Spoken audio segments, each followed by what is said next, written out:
Hey everyone, welcome back into another edition of the DrBicuspid.com podcast. My name is Kevin Henry.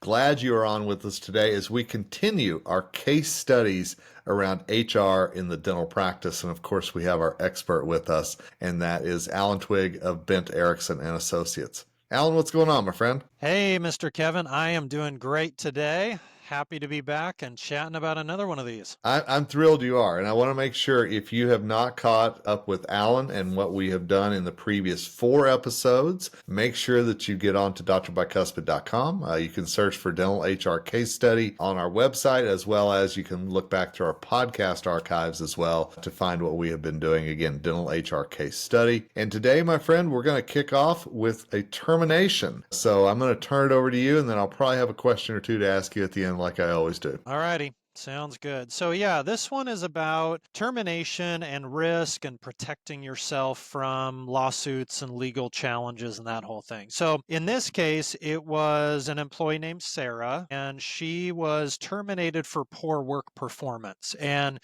it was one of those kind of termination meetings that you just dread. She was defensive in the meeting. She was upset. She was blaming everyone for everything that happened. She didn't take any responsibility for her actions and just stormed out of the meeting. A little while later, the doctor received one of these letters that I call the scary letter or the threatening letter. So it was from an attorney firm, and it basically said, "We're representing Sarah. You terminated Sarah because of all these protected classes, and you're a horrible person. We're going to sue you." So in this case, what the doctor did was he called his attorney. His attorney asked for copies of any documentation that the doctor had. In this case, the doctor did have documentation. So he had a policy manual that outlined some of the standards of conduct expectations. He had a policy manual acknowledgement that Sarah had signed off on that said that she agreed to what was in the handbook. Sarah had signed off on the job description, which had some elements of this in it around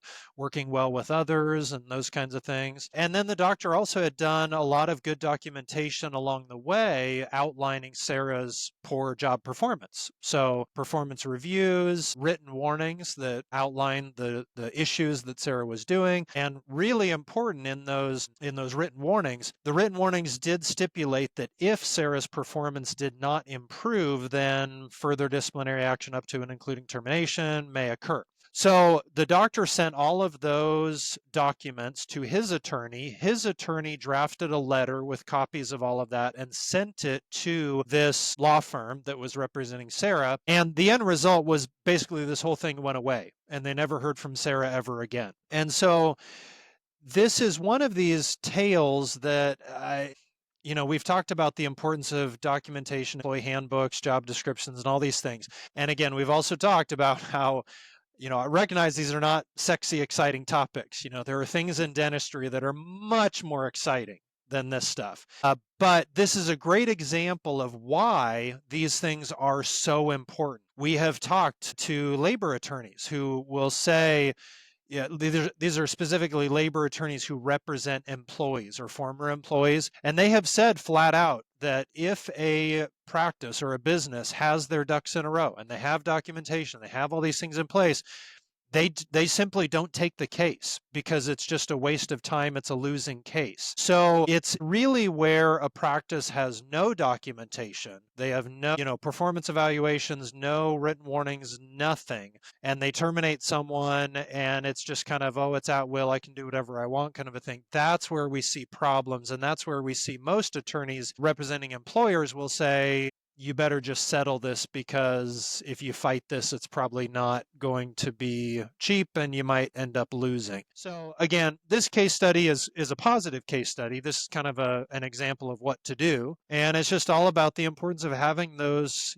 basic HR documentation pieces in place. Again, it doesn't take a whole lot of time, doesn't take a whole lot of money, and it really does protect you when something like this comes up. And it's good to have the documentation. And one thing I wanted to ask you about, whenever the doctor did the documentation about the performance issues and talked about, if this didn't happen, then this would occur, kind of the if then. How precise does that need to be? And does the employee have to sign off on anything like that? Well, to that last point, yes, absolutely. We definitely want the employee to sign off on it. There are a number of little tricks that we can do or that can be used to kind of ensure that there's a record that this meeting took place and that the employee was informed. And that's the whole point of the signature, is that it tells a lawyer, a judge, a state labor board, some outside observer, it tells them that this meeting absolutely took place and the employee was informed of the issues. So whether it's a signature, whether it's a signature that a witness was present during the meeting, maybe the doctor and the office manager, the doctor and the spouse, just something that it's not just a he said, she said thing. Another thing that you can do, and our counseling memo form has this on there, is you can give the employee the opportunity to respond and say, okay, if you don't agree with what I've outlined here, you want to kind of tell your side of the story, that's fine. Go ahead and write that up, take a couple days, and then we'll attach it to this form. Well, what that tells an outside observer is that this employee did see the form and the conversation did take place, because that's why the employee submitted their comments and their feedback to it. And that also is just a nice thing. It has the employee feel heard and feel like, their take on the situation was observed by the practice. And then in terms of specificity, it's one of those things. I heard a quote from somebody that said, specific is terrific and vague is the plague. And I love that. I like that. So, That's good. I think that, yeah, the more you can get specific with that, whether it's, the attendance issues are a problem, whether it's a quantity in terms of how many mistakes someone's making, if it's, another thing with it that I'll clarify is it depends on whether the issue is attitude related or behavior related versus the issue being skill set. So let's say somebody is just not filing insurance claims properly. That may be a skill set issue, and that is something where, yeah, a couple more weeks of additional training, some job shadowing, that might make sense. If it's a behavior issue where they are being mean to their coworkers, they're rolling their eyes in a meeting, they're just being a pain, we believe that behavior can be changed immediately. You don't have to give someone training on how to not be a jerk.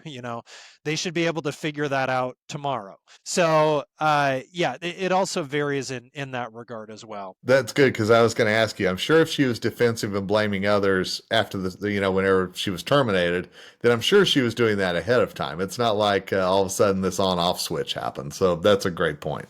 Yeah, definitely. Yeah, in the counseling sessions, yeah, same thing, defensive, this isn't my fault. What about so and so who also made a mistake? No one trained me on this, just every excuse that there is, and always blaming others. And of course, when you see a pattern of that, then you realize, okay, this person has a victim mentality, and that's something that someone might turn around, but usually they can't turn something like that around.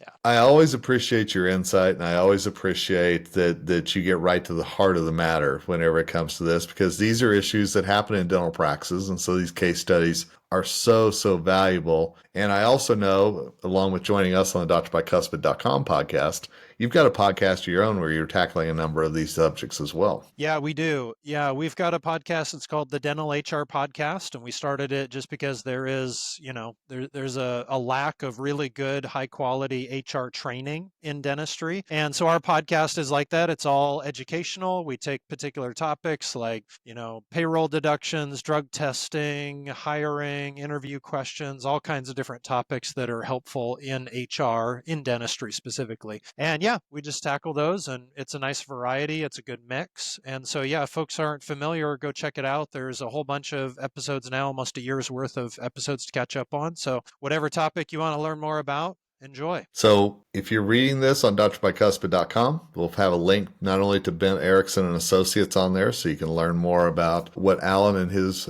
fine folks are doing up there in beautiful Oregon, but you'll also be able to learn about the Dental HR podcast. We'll have a link to that, as well as, again, we will have some links to our previous episodes so you can hear Alan's thoughts on a number of subjects that we've had through this Dental HR case study series. So, my friend, thanks for your expertise and your time. As always, I truly appreciate it. Yeah, thank you, Kevin. Pleasure to be here and happy to help. Absolutely. And thanks to all of you for listening to this episode. We love to bring experts on who help you avoid situations in your practice. We want to make sure that we are being proactive here at drbicuspid.com to help you make sure that you don't fall into any pitfalls or hitting roadblocks along the way whenever it comes to HR in your dental practice. Until next time, it's Kevin Henry, Editor-in-Chief for Dr. Bicuspid, signing off. And as always, wishing you nothing but success ahead.